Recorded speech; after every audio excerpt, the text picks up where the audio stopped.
Welcome everyone to another episode here at The Damage Report with me, John Adarola, and we are very lucky to be joined for the first time ever, coming on as a co-host, Morgan Harper, candidate for US Senate, running in the Democratic primary in Ohio. Welcome to the show. Thanks for having me, good to be here, John. Glad to have you here. I imagine you're quite busy, so we appreciate you taking the time out. We've of course spoken before, but it's been a bit, right? Yeah, it's been a few months, and time. What is time in the times that we're living in? So, especially in these times. But look, we appreciate you coming on to provide your perspective, both as an active candidate and then also formerly working with the Consumer Financial Protection Bureau. I think we have some stories that are going to fit in well with your background there. So we're very glad to have you. Great, thanks for being here. And we're glad to have you out in the audience. Thank you for being here. If you're on a platform that allows for liking and that sort of thing, feel free to do that so that people know we're live, notifications being what they are. And through the course of this show, we have a lot that we're gonna be talking about. Not only the breaking news, the tragic breaking news coming out of New York. We also have Vladimir Putin speaking about the war in Ukraine openly for the first time in about a month now. So we're gonna dissect a little bit of that. Challenges to stop people from running for Congress. An interesting and perhaps incisive take on the effect that Biden is having on the Democratic midterm chances. So there's a lot that we're gonna be talking about. And if you have comments, tweets, questions, all of that, you can send those in. We'll respond during our breaks. But with all that said, Morgan, are you ready to do this thing? Let's go. Oh, one other caveat before we jump into it. I know that I am terrifying the audience by the fact that I am wearing a tie right now. Well, I was on Rising this morning on the Hill, so I dressed up for it. I don't know, maybe I'll keep going with this. Remember back in the pre-times before the pandemic when I dressed this way? Do you remember? I barely do. Anyway, we'll see how that goes. But with that said, we gotta switch up our gears and jump into very important news, starting with this. What you're seeing to my side is footage that was taken on a subway train during the attack that is still being investigated as we're live right now. 13 people at the very least are being reported to have been injured in what is described as a combination, perhaps shooting, as well as the use of other devices in an attack in New York. Now, initially there had been reports that unexploded devices, undetonated devices, we're still somewhere in the subway. The police are now coming out and saying that that is no longer the case, but authorities are still looking for a suspect who is being described as having been wearing a gas mask, some sort of construction vest, and as of right now hasn't been found. Schools in the area are on a shelter in place order. And the good news though is that just a few minutes before we went live, the police commissioner came out and said that no one currently being treated of those who were shot is experiencing life-threatening injuries, although of course, information can change fast in these sorts of situations. So we have more details, but I wanna give you a chance, Morgan, to jump in. It seems like we can't go more than just a couple of days without some sort of attack like this in America. Yeah, it's so tragic, and heart goes out to everybody that was impacted by this, and hoping everyone does survive. Good to hear that the injuries aren't critical, but yeah, I mean, we have a real problem here. I would say, just during this campaign, it has been one of the most common things that has come up. We spend a lot of time talking about jobs and the economy, but more fundamentally, just people making it through each day, and the level of gun violence that we've been seeing, all over Ohio and as we're seeing across the country. So we have a fundamental issue that isn't being addressed by having a ton of security and surveillance, because I think it connects to something more about something happening at the community level. Do we have people that have the support that they need? What is the state of our mental health? And then of course, trying to make it more difficult for folks who aren't prepared to manage different types of weapons from getting them. Yeah, 100%. Anytime there's an incident like this, we try to look into as many potential influences and try to figure out what are we doing wrong, what can we change, what have we known that we should have changed for a long time. Of course, other outlets might pick one particular thing and focus on that, but we're concerned about this. We're also concerned about placing it in context. Like, while we acknowledge this is obviously terrible, imagine how horrified people must be. Like, whether this guy is found or not, tomorrow people are gonna have to get on the subway just to travel to work, to travel to school, those sorts of things, to get home. And they are going to be understandably terrified of what might greet them. This isn't the first time there's been violence on the subway, but this is going to strike a lot of people. Now, let's give you some information about what's going on more broadly in New York and around the country. Shootings in New York City rose during the first quarter of this year compared with the same period last year, even as homicides actually declined. Shooting incidents increased from 260 to 296 in the first quarter of the year compared to last. And so you're seeing already a lot of discussion about this is a part of an ongoing crime wave, which look, the number of shootings is up. That is a fact. The number of homicides is down. That is also a fact. And when you zoom out a bit more, gun violence hit historic lows in 2018 and 2019. We had seen it starting to go down. Even with recent increases during the pandemic period, rates of shootings, felony assaults, and overall major crimes are similar to or below the levels of the late 2000s and early 2010s. There have been 9 fewer murders this year compared with the same period last year. So that is all just background to what we do to get the numbers even lower, of course, Morgan. But people do need to understand that they're gonna see a lot of bombastic claims about a Biden crime wave and everything. And we need to understand the actual numbers. Yeah, I think that's really important context, and it's important that we point out that we're not experiencing some completely unprecedented level of crime for sure. But I do think that we have become used to some base level of crime, and with a lot of these shootings that just isn't acceptable, and it's not sustainable, right? I mean, like you were saying, the fact that now people are gonna wake up tomorrow, have to, in the case of New York, have to get on the train, think about these types of incidents. It's the same thing that we all are really facing as we do things like go to the grocery store. And when are we finally gonna come together and just address the root causes, not just deal with the similar talking points that happen after one of these things? Because it's a real threat, I think, just the lack of safety in a number of respects to our futures as a country. Yeah, and I tried, partially because I was doing some news hits this morning, partially because I was prepping for the show. It was relatively easy, but I tried to avoid any of the direct, unfiltered news takes on this because I just couldn't take it at this point. But I am sure there are people right now on shows that might superficially look like ours saying that the solution to this would have been more people on the subway being armed. You need more guns on the subway, more other people with explosives on the subway to stop this one guy. Okay, well, that's a fun game. The fact that we, in America consume millions and millions of firearms every single year, that doesn't seem to be solving the problem by itself. So maybe we should look into other potential explanations. And then even in the limited amount of the news that I did absorb, I already had to experience the debate that was going on over, I believe it was on CBS News. I apologize if I'm wrong about that. A reporter saying that this doesn't appear to be conventional terrorism. And I don't even want to know what that's supposed to mean. Yeah, I suspect, I have a feeling I know what that's supposed to allude to, but I don't like it. Anyway, also our producer is filling us in. Yes, so as with previously in large cities, when there are crises like this, you have an immediate jacking up of price of like rideshare services, Uber and Lyft and those sorts of things. And then after some pushback, the service usually cuts it, which they did in this case. And I don't like either part of that. I don't like that in the immediate aftermath of a crisis, people might sort of be exploited and just trying to get out of the area. But then even when they cut the price, it's always presented as, well, look at this great charitable thing that they're doing. They're lowering their profits, but it shouldn't have been jacked up in the first place. Like, why don't we actually do something proactive rather than just respond in real time to every evolving crisis?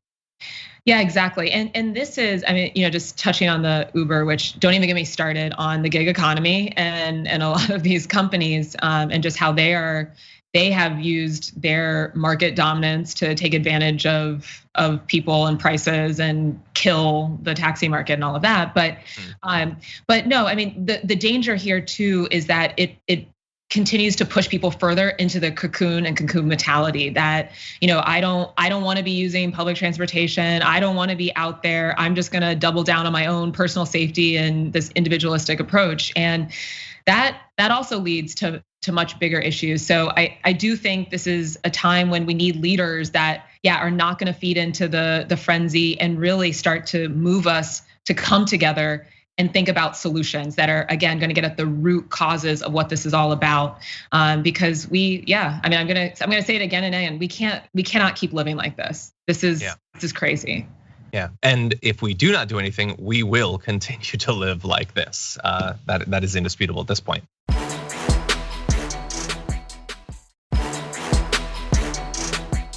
Okay, with that said, we're gonna move into a very different topic. So starting off with a very serious block. We do have some lighter news that's coming up later on, but we're not quite there yet. So everyone hold on to your butts. We're gonna launch into this. You're hearing Vladimir Putin there, who visited a spaceport to provide his most extensive series of comments about the barbaric, illegal invasion of Ukraine in about a month now. We want to let you know a little bit of what he had to say, including this quote: "What we are doing is helping people and saving people on the one hand, and on the other hand, we are simply taking measures to ensure the security of Russia itself. It is obvious that we had no other choice. I said it from the very beginning. The main goal is to help people in the Donbas." He goes on to say a collision with these forces was unavoidable for Russia. They were just choosing the time for an attack. Subsequent events showed how deeply this has grown there. This neo-Nazism, that has been a narrative that he's been spreading from the beginning, unfortunately became a fact of life for a rather large country close to us. So he's got more to say, don't worry. This is consistent with how he has talked about the invasion even before they launched it. The idea that Ukraine itself or some faction inside of Ukraine was preparing to preemptively attack Russia, that goes, I think, even a little bit further than I had previously heard him say. The idea that he's going in there to help people, that's the cover story that they've run with for some time. But the idea that this was needed because there was some sort of impending attack against Russia, that is just so disconnected from the facts. I guess we shouldn't be surprised. It's Vladimir Putin, but Morgan, what do you think?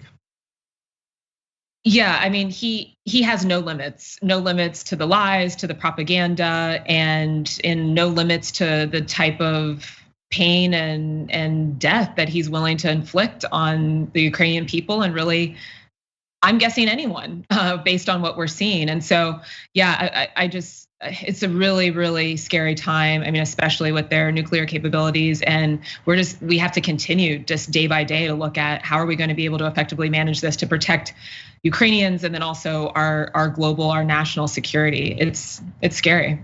Yeah, exactly. And by the way, like he will present it to the people, because this is, after all, this is not generally, he's not doing a speech specifically for an American audience. He's trying to reassure Russians who admittedly probably don't know that much about what's happening because an independent press has been almost entirely stamped out in Russia. But he wants them to believe that this was necessary. Leaders always say that. And to try to get them to miss the fact that thousands of their countrymen have needlessly died already. We're 1 month into this and they've lost thousands that did not need to die. And so to avoid people rightfully being horrified by that, present some hypothetical future where far more might have died in a conflict that we all know was never going to happen. But he's also trying to reassure them about the sanctions, the suite of sanctions that both the United States and a number of other countries have put on Russia, saying we're not going to isolate ourselves, and it is generally impossible to isolate anyone in the modern world, and most certainly not as huge a country as Russia. So there's a lot of concerns, I'm sure, in Russia about the effect that the sanctions have had on their currency, on their stock market, on their ability to conduct business abroad. He doesn't want them to be scared about that. Morgan, I'm curious what you make so far of the moves that the Biden administration has made. We haven't been directly involved in any sort of conflict with Russia. There have been ever increasing sanctions. Do you like the approach the Biden administration is taking, or would you advise some sort of change? I mean, I have been supportive of the sanctions and came out pretty early on. I agree that we needed to take a strong approach to push back on what Putin was doing from a humanitarian and again, global security, global economy, because the fact is we are very intertwined at this point, and making sure that we weren't going to allow the type of violence that he's inflicting to go unanswered. But I do think that we need to continue to just see how it's developing. I mean, we now are seeing that there are war crimes that are happening that appears to be pretty well confirmed. And I do think, though, that we need to be very cautious about any sort of direct military intervention, but supporting our allies and then also, pushing back a little bit there when he's saying that it's not possible to isolate Russia. Well, I mean, it is, and we have to continue to do what we can to make sure that there are consequences for this. But unfortunately, we are in this place where looking at our food supply, for example, is connected to, some of the things that are happening in the region. And so, it is going to be somewhat complicated, but I think we have to continue to have a really strong approach. Exactly, I agree. And in terms of the lethal aid that's being provided, there's certain types that they are providing in terms of direct funding, but then also things like javelins and stingers, but so far not facilitating direct transfer of like US aircraft and things like that. Do you think that they're walking the right sort of line in that area? I do, and I know there are a lot of different views on this. I mean, some people think that we should be doing a lot more, and I'm talking to a lot of people in Ohio about it. And Ohio has a large Ukrainian American population, for example, Northeast Ohio. And so, I hear that, but I do think we have a lot of people who are quite exhausted from some of the military interventions we've had over the last 20 years, have no desire to really get too quickly involved in something before we know exactly where it's going. And I think we're taking the right approach in following the lead of our allies who are in the region and trying to support them, but also, not get overcommitted too quickly. Okay, well, I want to transition to something you were actually just talking about. There are a lot of concerns, growing concerns about war crimes being conducted on a daily basis in Ukraine. We've been talking recently about the massacres in Bucha and a number of other places. Now, representatives at the UN are talking about the possibility of a generation being destroyed. And they're using that terminology to talk about the effect that this war is having on women and children. I read a stat saying that 2 out of 3 children have been displaced internally or outside of Ukraine as a result of the war already. We know many women and children being killed in these attacks. And there are, according to the United Nations Executive Director for Women, reports of human trafficking, rape, and other sexual violence perpetrated against fleeing women and children in Ukraine. Both attacks against women in Ukraine and individuals and children being taken from Ukraine and then moved into Russia. That's sort of human trafficking as well. And so investigations are ongoing. We're finding out more and more. Thus far, aside from a little bit of heightening of the sanctions that we've seen in the past week, there doesn't seem to be much of a change in approach based on what's happening. And I suppose we can't be too surprised considering, the way that the war had been waged in the first month. But it's horrifying to see some of these sorts of crimes, particularly against women and children, being perpetrated. Oh yeah, I mean it's devastating, and it just continues to go to the point that Putin has no limits here, and none of this seems to really matter for him. I do think he's wrong that a lot of the Russian people, especially those that are leaving, that are trying to do what they can to make it clear that they don't endorse, what he's doing and these crimes that he's inflicting, but.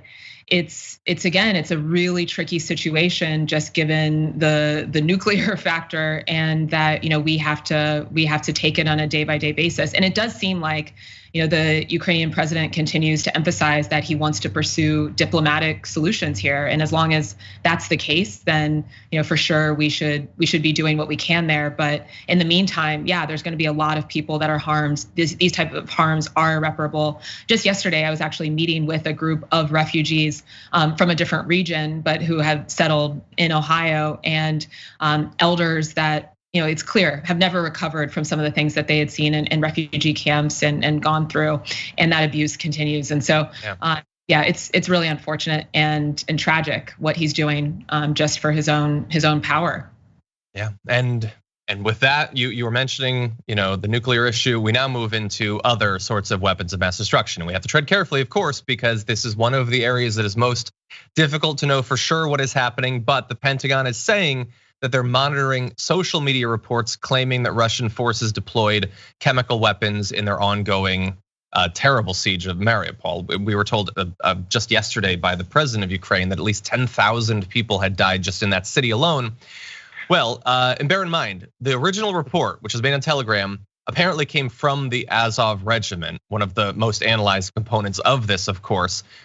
They're described here as a far-right nationalist battalion, at the very least, defending Mariupol, saying that a poisonous substance of unknown origin had been used. Now, that is a social media report from a group that understandably many people are going to be predisposed to not necessarily trust. And the Pentagon, by the way, is not saying that they have found evidence of it. So far, no, I would say even plausibly unbiased group has yet claimed that. And the question of whether chemical weapons will be used, if so, by who, and if so, what should be done is obviously one of the most, like the highest stakes topics in this area, Morgan. So I want to tread carefully, grains of salt on everything, but they are saying that they are looking into it at the very least. Yeah, well, and I think we can be glad that we're not getting ahead of ourselves and trying to get confirmation on this. I mean, we have all lived through, I think we're about the same age of what this has been for the past 20 years or so, of feeling like we were misled, moving too quickly. And so I do appreciate that we now have more of an awareness, and media sources like this one that are gonna be applying more scrutiny of the information that we're getting and making sure that the public's informed. I mean, the problem is, of course, that not everyone is watching this show, and a lot of people are getting information from a lot of outlets that do, broker in the hysteria. But we've got to continue to just like take it step by step, make sure that we're getting confirmation of information, in ensuring that we have verified information that's informing our policy decisions as a country. Exactly. Yeah, and the hysteria can be, credulously accepting any claim without evidence. It can also be denying it despite evidence that comes out. I'm interested in what is actually happening. That should be the approach. But I do agree with you. I've always considered it to be a major problem that not everyone is watching the show. That something needs to be done at long last. Anyway, so look, we as we always say, we laugh so that we don't cry. This news is horrifying. What's being done is terrible, and we will try to keep you as apprised of the facts as possible. With all that said, we are going to take our first break. When we come back, though, Marjorie Greene is running for re-election, but will she be allowed to? Well, there's actually a lawsuit intended to stop her from doing so. We're gonna break that down and more after this.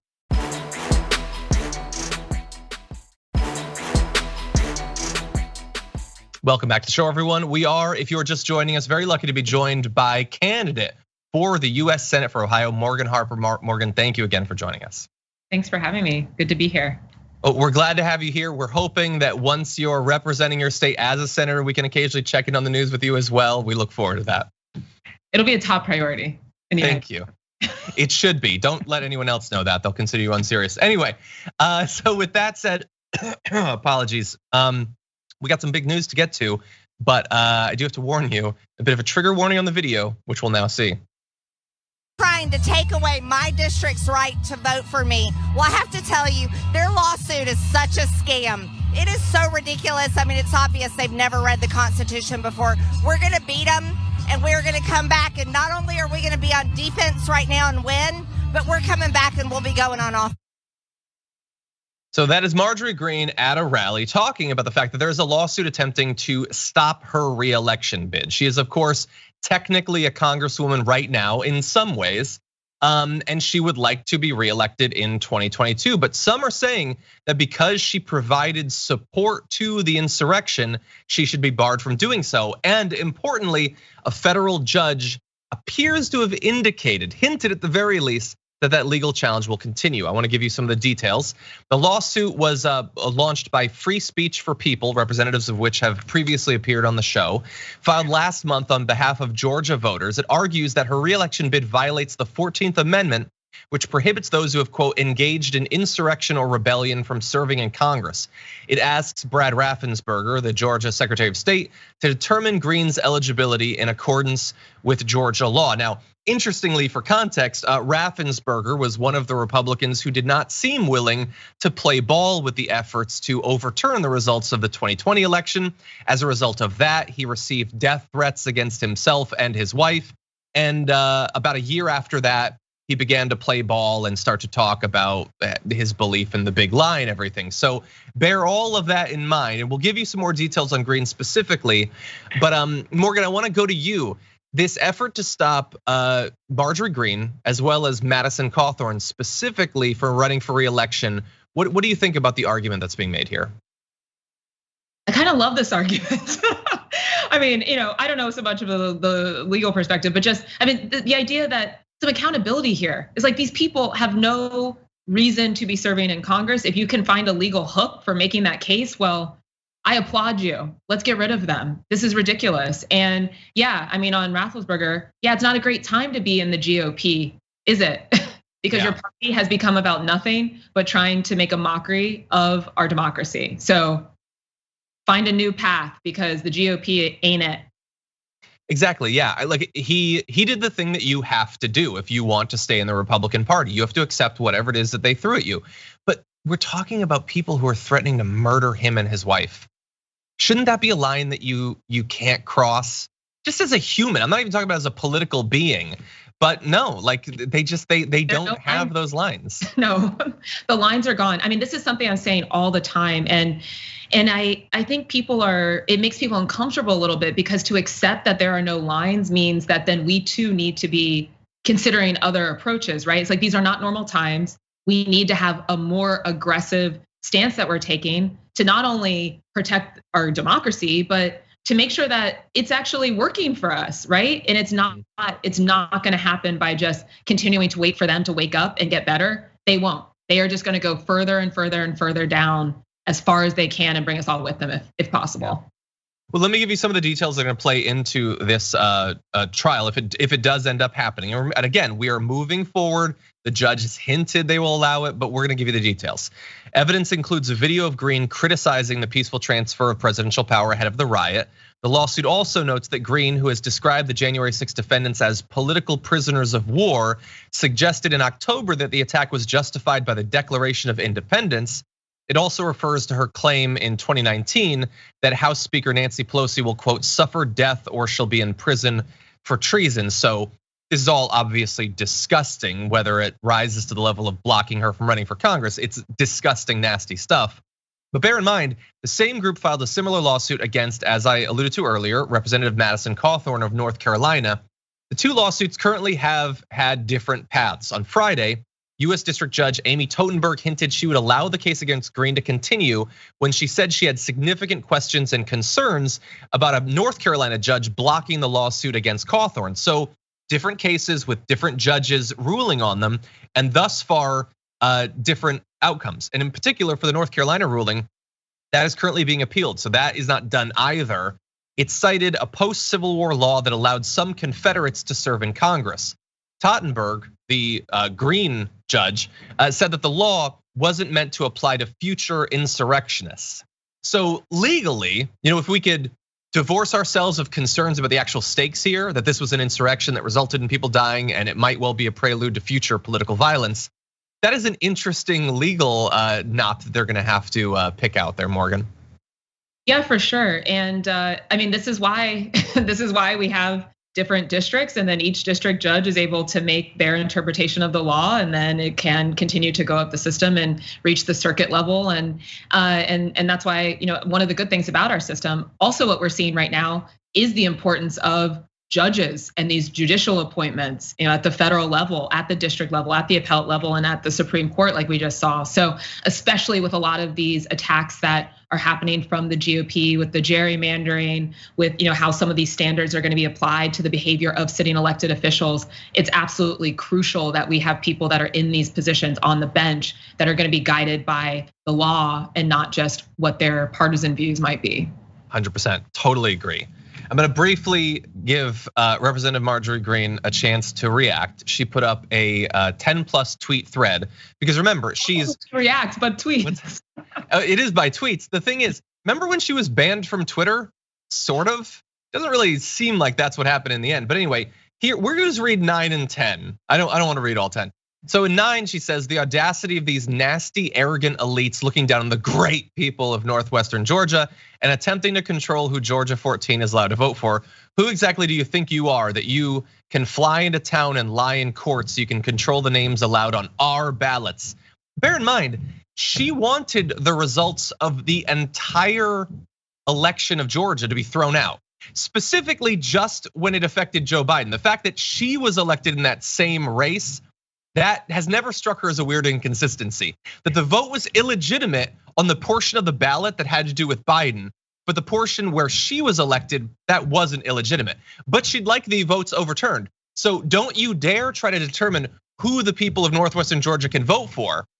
But if they vote for someone that she doesn't approve of, she will overturn the entire thing. So there's a little bit of inconsistency there. But she concludes by saying, or at least for our purposes, concludes by saying, anyone thinking GA 14 is going to allow scumbag lawyers from New York and Mass to control who they vote for, well, bless your idiotic little hearts. She is just, she's not great at this. It's not as clever. It's mean, I'll give her that. She's good at being very mean and kind of gross on Twitter, but that's about it. The wit is somewhat lacking, Morgan. Yeah, but they kind of know what they're doing. And I'm in Ohio. We're living through a lot of these characters. Jim Jordan, our entire state legislature, it appears, and then even the folks who present in a more professional or respectable way, like Rob Portman, the guy who's vacating the Senate seat. They're all enabling this stuff, and they're winning. So what's our counterpunch to beat them? It's like, yeah, call out the inconsistencies. I agree. Call out how they're making no sense. But then we've got to be able to pivot folks to something else, because otherwise they're going to continue to win, and we can't live like that either under this people like her having any position of power. I agree, and I think that is a worthy topic of conversation that we're going to turn to now.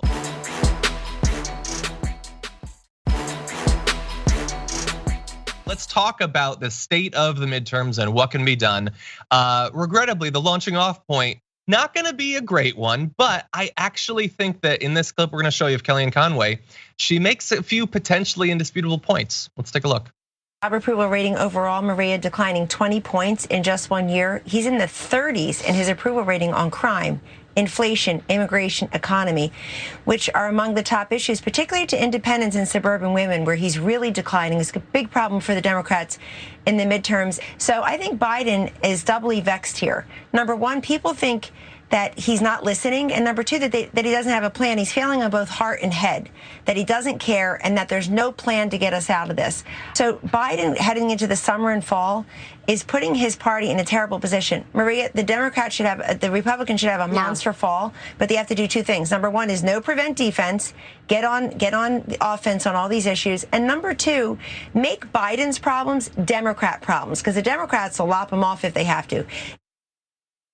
Okay, so anything that Kellyanne Conway would suggest for the Democrats to do, they should take with a massive grain of salt, because she does not have their best interests at heart. But she says he has a twofold problem, that people think that he isn't listening, doesn't care, and doesn't have a plan.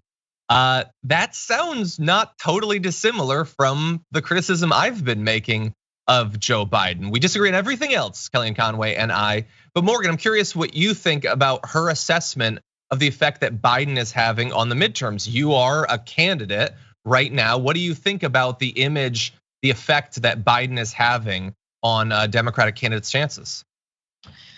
Yeah, well, in some ways, I think some of these things predate Biden. I will say, most people I talk to are grateful, because I'm in a Democratic primary, so I'm talking about a Democrats, grateful that we no longer have Donald Trump as president, for sure.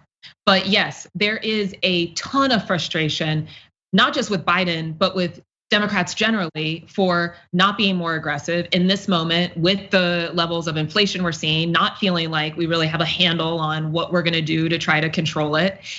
Things like student debt not getting canceled, excuse after excuse, voting rights not moving, all of these things. People are like, well, what are you doing in there, right? And are we just gonna capitulate to the GOP? And these things have real consequences in a state like Ohio, where these people have supermajority at the state government level. So the federal level is our best hope. And so, this is the point I've been making the entire campaign the past few years. One of the main reasons why I got in it is being a traditional politician and Democrat right now is not a good move in a place like Ohio. And we need to have real ideas that we are going to put the work into pushing all over the state, all over this country, directly to the people, not just relying on these paid ad, campaigns and all this. So that's what I've been talking about. We need to be able to have specific ideas, get them out there, and then also do the things that we say we're going to do. I would love to see some of that. And you know what? Biden has made his job in that area a little bit easier in that he has made verifiable, specific, repeated promises. Back when he was running, he could just go back, listen to some of that tape, and then make good on some of it. I'd like to see that. Now, really fast, I wanted to give you the numbers. She alluded to it.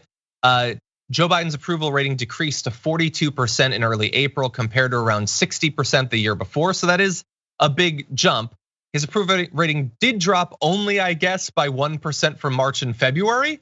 So I guess the rate of drop has stopped a little bit. Maybe people are giving him a bit of credit for that way that he's handling the situation with Ukraine. I don't know, because at the same time, inflation has been going up. We've been talking about gas prices and everything. You can see here, the inflation report just came out earlier today.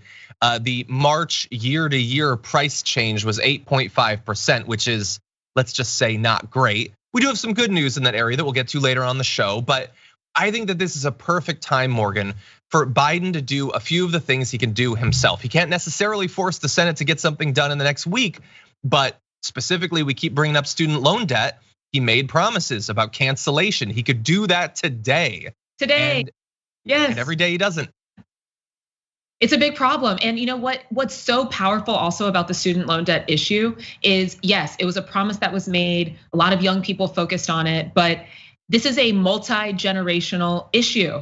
I'm meeting older people that are also on the hook for this debt, either directly because they've guaranteed it, or because they are now having to house their children who can't afford to make student loan payments and also earn enough money to support themselves, right? So this would be such a huge win. People don't understand why, as the president, you wouldn't just do it, because now before it was, we don't know if we have the legal authority. Now you know that. So just do it. We need to have the wins. We need to be able to sell them, but it also matters who's doing the selling, which is part of the point that I'm making in my campaign. The only other thing I would add there is we do need to call out the fact that Kellyanne Conway does not care at all about the fact that all the people who are running for a lot of these Republican seats, including the people in my Senate, the Republican Senate primary, well, they definitely don't care. And they are also presenting no ideas. So we're gonna critique our folks on the Democratic side for sure, but let's be very honest about the fact that JD Vance, Josh Mandel, these guys are not presenting any tangible ideas about how to make people's lives better either. No, you couldn't be more right. Like it is right to point out that Biden has a perception of not caring and not having a plan, but she didn't seem to have much of a problem with that when it was Trump. Not caring, definitely, check, mark him down for that. Not having a plan, oh God, I mean, come on, it's so hypocritical, clearly. In any event, though, we do have to take our second break. We're gonna respond to some of your comments, your questions, and then come back and have a little bit of fun after this.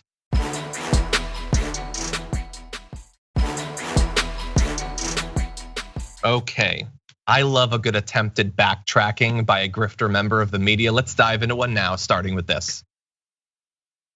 This story, by the way, that I've been telling people Ivermectin. Linda, is that not the one thing that I kept saying? There's not a single study that I've seen that shows that it works. 100%. 100% false. As you know what Sean Hannity has said month after month after month about ivermectin. But just in case you need a reminder, I want to give credit to Media Matters for putting together an awesome mashup. Here's a portion of that.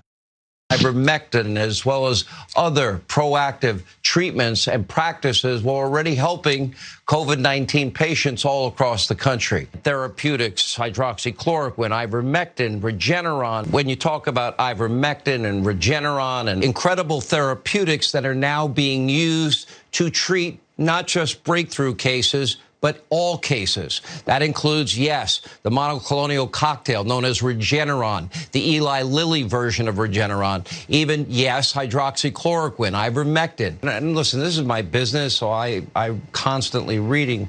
they've never heard of Regeneron or Ivermectin.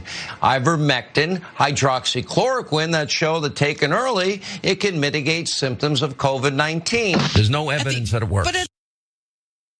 Well, except for that evidence, I suppose, except for the fact that he talked about it just on his own program 25 times from December 2020 through early April 2022. There's not a lot of things that in just a couple of months I talk about 25 times on the show. That is a dedication to that.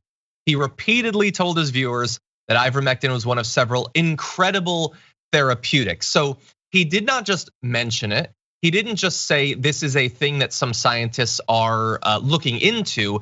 He said it is already helping people, not hypothetically helping people. It's already helping people. It was part of the strategy used by Fox to get people to not have any faith in the actual medical protection that was available, i.e. vaccination.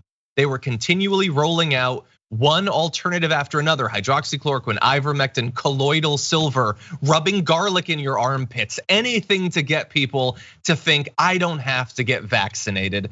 And what do you know? A lot of Fox viewers didn't get vaccinated. Needlessly, thousands of Fox viewers ended up dying. And so I can understand, Morgan, why he would want to change the record on his contribution to this topic. Yeah, I mean, what was one of those quotes? He said, "Trust me, this is my business. I know what's going on here," as he's boosting this nonsense. And yeah, I mean, I think on this point, they went a little too far, and it was a pretty easy pivot from what has happened to then call out what they're doing. And you touched on it, that 1 million people have died from this while you all were wasting time trying to mislead people. So what is that, right? Who are you? And what does that make you if you're willing to do that? And yeah, they politicize it. They were trying to make everybody focus on the mandates and this and that. But I don't know. I find when I'm talking about this on the ground, when you're just like 1 million people dead, wow. I mean, that's a tough thing to have to answer for. 100%. And by the way, feel free to have an open mind as a member of the media. After all, it could have ended up being the case that ivermectin was helpful. The fact that scientists were looking into it was a perfectly fine thing, but you can't jump way in advance of the studies and pretend that it's an alternative. And that's what they did. And that is bad enough by itself. But then once the studies come out, crickets, silence, study after study, including just in the last month, big analyses of the potential of ivermectin in this area showing that it was not found to help. And where is Sean Hannity now? This is his thing, he said, as Morgan quoted, but for some reason he's not interested once the actual information comes in. I want to give you just a few more of his specific quotes to give you an idea of how this information was presented to people. He says, "We're also going to discuss something often overlooked, and that is the incredible therapeutics that are now being used. Yes, hydroxychloroquine, ivermectin, you get to decide." Well, that is what he wants. He wants you to decide based on misinformation about something that could not have higher stakes, that the health, the life of you and your family members. It's not on him, a multi-million-dollar a year earning guy with a massive production staff who can bring on scientists and study authors and things like that to vet this information before presenting it to his audience. No, it's on you to decide. And do your research. Yeah, do your research, because he's not going to. I'm gonna skip ahead past this one too. On June 28th, he was on his radio show and he said this COVID quote vaccine shot. Again, this was always paired with mocking or producing suspicion in the vaccine. We do now have incredible therapeutics that are getting widespread use, including Regeneron and ivermectin. Look into ivermectin would be my advice. Look into Regeneron would be my advice. But again, do all that with the consultation of your doctor. But you're saying it's your advice. You're personally vouching for this. And it's not just him. Fox mentioned ivermectin nearly 300 times. He actually was kind of a small fraction of that, considering, take a look at this mention by month. They covered ivermectin more than we covered anything during this time. And it wasn't just their opinion people. In this last graphic you'll see, it was in prime time, but it was also in the rest of Fox. It was getting mentioned throughout. You could not tune into Fox News without receiving effectively unpaid free advertising for something we now know doesn't help fight COVID. What's also weird about it is, I mean, Trump's Operation Warp Speed was what accelerated getting the vaccine out there. So the fact that Fox News was doubling down on this alternative to the vaccine when your demigod, whatever, was the one who was really pushing to get the vaccine out there is very weird. But as we know, it's to create something to have the political points, to score the political points over. And if it results in killing people, misleading people, having people further question government and all of medicine, well, so be it. A small price to pay to continue to win some seats in elections. Exactly. You're 100% right about that. Let's also bear in mind, it is beneficial to the individual hosts. As we've talked about in the past, after a big election like 2020, people don't pay as much attention to the news. And last year, a lot of news outlets saw a big drop off in people paying attention. That for hosts can be terrifying. And so you look for something, what is it that gets people fired up? And they found that COVID misinformation filled that void. People wanted to be told, no, I don't have to be a part of the solution. I don't have to work with everyone else to beat this thing. There's some other shortcut. And so they tuned in droves to the people who provided that, whether it was hydroxychloroquine or anti-vaccine misinformation, ivermectin, colloidal silver, all of that. It was an incredibly lucrative thing. It generated big audiences for people on Fox, and there was a ton of misinformation on platforms like YouTube as well. People who had previously mocked the idea of being anti-vaccine, suddenly when their views were going down, that quote unquote value was no longer there. They valued something else, and it was getting right wingers to tune in. Anyway. Yeah. Right. Of course, the profit is also a big motivator. And another topic that will lead us down a rabbit hole is big tech, social media, all these firms, and how much money they've made off of spreading this and continuing to get people into their rabbit holes. Break them up. Break them up. 100%.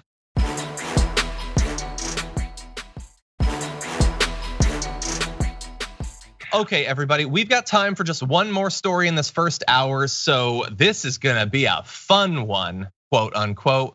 Let's jump into this. I want you to meet someone. It is David Dietrich. I'm gonna tell you in advance, a bit of a spoiler alert, he really sucks. Here's a picture of him.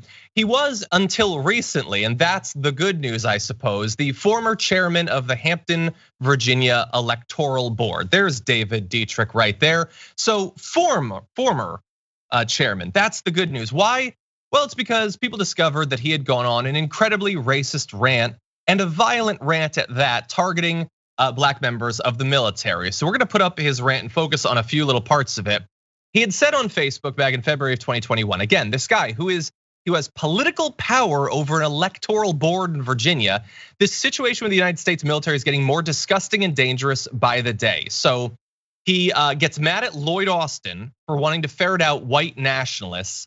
And he says, David Dietrich says, that means he wants to get rid of conservative, freedom-loving Americans from their roles. I'm not saying those are the same thing. He's saying that those are the same thing. He then attacks another member of the military and says that the guy sounds like a black nationalist. And that's where it takes an even worse turn, saying, these so-called leaders are so vile and racist, there's no way to describe them other than in terms their own people understand. They are nothing more than dirty, stinking, and then he throws in the most vile racial slur in American politics. Because bear in mind, he's worried about racist people in the military, and then he throws out the N-word like that. So you have as vile racism as you will see, and then this. We're being forced into a corner by these enemies of the people. If it's a civil war they want, they will get it in spades. Perhaps the best way to pull us back from the brink is a good public lynching. Now, thankfully, once this was raised, their concern, the Republican Party of Hampton called for him to resign. Republican Governor Glenn Youngkin also wanted him to resign. And he didn't up until just 3 days ago. But finally, I guess the pressure was enough, Morgan, and this guy is no longer on the electoral board. He almost stuck it out. Yeah, I mean, I guess one of the things that's most surprising to me is that the Republican Party actually asked him to resign. And that Youngkin was willing to go out there and say it, because we haven't always seen that call for accountability within their ranks. So, but they probably know in Virginia, maybe it's a little tighter there and they can only allow so much crazy and still win. In Ohio, I don't think they observe such limits. Yeah, I don't know. I guess a lot of it'll often come down to how angry are people? How much pressure do you put? And that determines if you get rid of a guy like this or not. By the way, I just want to mention one more final interesting point. He apparently had an emergency management company called Get Ready that helps people get through crises. I don't think he was that great at his job. He didn't make it through this one. Anyway, with that said, that is all the time we have for this hour. Thank you everyone for watching and listening. But we do have more with Morgan Harper. We're gonna take like a 2-minute break, but hold on to your butts. We'll be back with a lot more interesting news after this.